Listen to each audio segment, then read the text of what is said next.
Unapoambiwa mtu fulani ameshuhudia kitu fulani, kwa lugha nyingine unapoambiwa kwamba kaniletee shahidi, mshuhudiaji ni mtu ambaye ni shahidi wa matendo fulani ambayo yametokea, ameona haya kifanyika.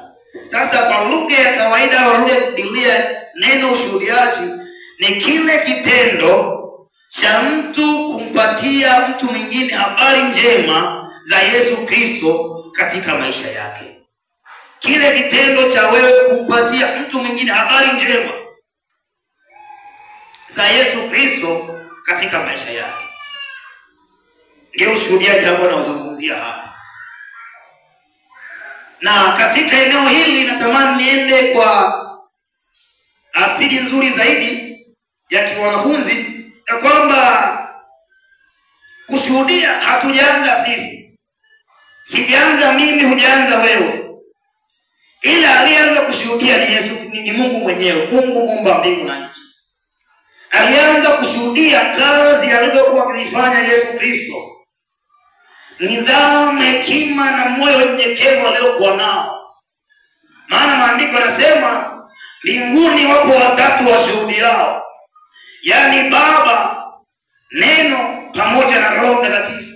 Lakini pia duniani hivyo vitatu vishuhudiao, yaani maji, Roho pamoja na nini? Haleluya. Inashuhudia wapi? Duniani.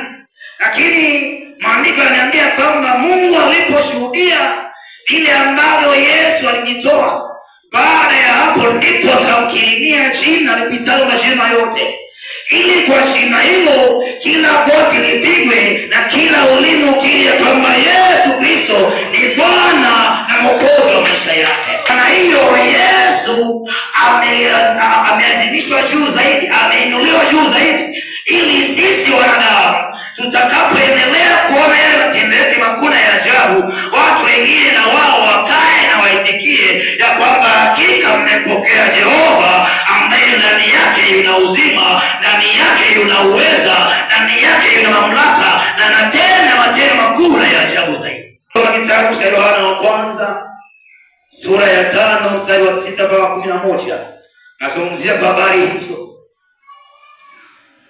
Na kabla tujasoma hapo, kwa nini tunashuhudia na kwa nini Yesu alianza kushuhudia? Yesu anashuhudia ili aendelee kuongezea ufalme wa Mungu nguvu, ufalme wa Mungu uendelee kuimarishwa.